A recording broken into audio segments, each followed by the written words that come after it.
আসসালামু আলাইকুম প্রিয় দর্শক, সকলকে স্বাগত জানিয়ে দিব এই ভিডিওর মাধ্যমে অভিবাসীদের গত 24 ঘন্টার আপডেট তথ্যগুলো যা জানার অপেক্ষায় রয়েছেন। আপনি নিজে জানবেন, একজনকে জানাবেন। মে মাসের 28 তারিখ। ভিডিওটি শেয়ার করুন, চ্যানেলটি সাবস্ক্রাইব করুন, ফেসবুক পেজটি লাইক ফলো করুন আমাদের নিত্য নতুন আপডেট তথ্য দেখার জন্য। আপনি কোন দেশ থেকে এই ভিডিওতে যুক্ত হয়েছেন কমেন্টস করবেন, ইনশাআল্লাহ আপনার কমেন্টসের রিপ্লাই করবো আমরা। ওশান বাইকিংস সর্বশেষে মাইক্রো ব্লগিং সাইট এক্সে দেওয়া বার্তায় নিষেধ করেছে বিপদগ্রস্ত অবস্থায় অভিবাসীদেরকে তারা উদ্ধার করেছে। দুর্দশাগ্রস্ত অবস্থায় একটি কাঠের নৌকা থেকে 113 জন শরণার্থীকে আমরা উদ্ধার করি। অপারেশনে আমাদের সময় লেগেছে মোট 48 ঘন্টা।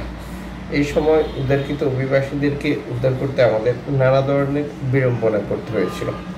ব্যক্তিদের যেটা পৃথক পৃথক স্থানে উদ্ধার করা হয়েছিল বলে এই প্রতিবেদনে তারা যুক্ত করেছে। অভিবাসীদের নির্ধারিত সময়ে ইতালি কর্তৃপক্ষ যে বন্দর নির্ধারণ করে দিয়েছে সেখানে নিয়ে যাওয়া হবে বলে এই প্রতিবেদনে যুক্ত করে। এখানে মূল বিষয় হচ্ছে যে ওশান বাইকিংস নিশ্চিত করেছে বিপদগ্রস্ত অবস্থায় থাকা অভিবাসীদেরকে উদ্ধার করতে গিয়ে লিবিয়ান যে কোস্টগার্ড বা লিবিয়ার যে বাহিনী রয়েছে, আপনারা জানেন যে তথাকথিত ইতালির সাথে চুক্তির নামে ভূমধ্যসাগরে শরণার্থী বাধা দেওয়া, নৌকাগুলোর বিরুদ্ধে অভিযান চালানো সহ নানা ধরনের কার্যক্রম পরিচালনা করে থাকে। এ সময় যেই ঘটনাটি ঘটেছে সেই ঘটনায় 3 জন অভিবাসীর মৃত্যু হয়েছে। এই 3 জন অভিবাসী যারা নিচে পড়ে যাওয়ার ফলাফল তাদের মৃত্যু, যদিও এখন পর্যন্ত জাতীয়তা নিশ্চিত করতে পারেনি বা জাহাজে থাকা লোকজনের সাথেও তথ্য মিলাতে পারেনি, যেটা সত্যি দুঃখজনক। একটি এনজিও সংস্থা থাকার পরও একটি দুর্ঘটনা আর অভিবাসী মৃত্যু, যা এনজিও সংস্থাগুলোর আপনি মনে করতে পারেন যে সহযোগিতা বা আন্তরিকতার অভাব ছিল, বিষয়টা এমন না। আল্লাহ পাক হয়তো তাদের এখানে মৃত্যু রেখেছিল, আমরা জানি না। আল্লাহ চূড়ান্ত ফয়সালাকারী।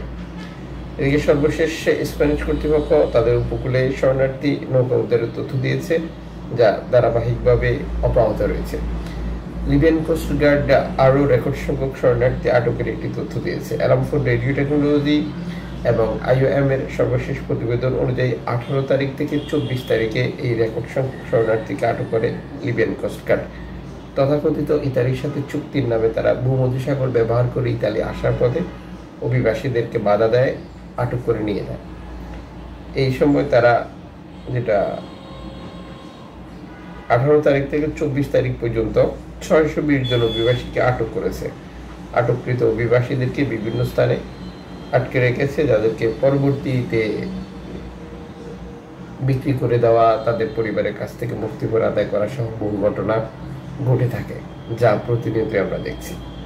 সর্বশেষ এই প্রতিবেদনে যুক্ত করেছে যে চলতি বছরে এখন পর্যন্ত 9285 জন অভিবাসীকে আটক করেছিল লিবিয়ান কোস্ট গার্ড, যারা ভূমধ্যসাগর ব্যবহার করে ইতালিতে যাওয়ার চেষ্টা করেছিল। এদিকে লিবিয়াতে বিপদগ্রস্ত যে সকল অভিবাসী যারা একবারে নিঃস্ব হয়ে গেছে, যাদের কিছুই নেই, যারা চলতেও পারছে না, সে সকল লোকজনকে IOM এর সহযোগিতা বাংলাদেশে নিয়ে আসা হচ্ছে। সর্বশেষ মাইক্রো ব্লগিং সাইট এক্সে দেওয়া IOM এর প্রতিবেদন অনুযায়ী 100+ বাংলাদেশিকে IOM এর সহযোগিতায় বাংলাদেশে ফিরিয়ে আনা হয়েছে। আপনারা যারা লিবিয়াতে অবস্থান করছেন, যাদের আপনজন অবস্থান করছে, তারাও যদি বাংলাদেশে যেতে চান একই প্রক্রিয়া বা একই পথ অবলম্বন করতে পারেন।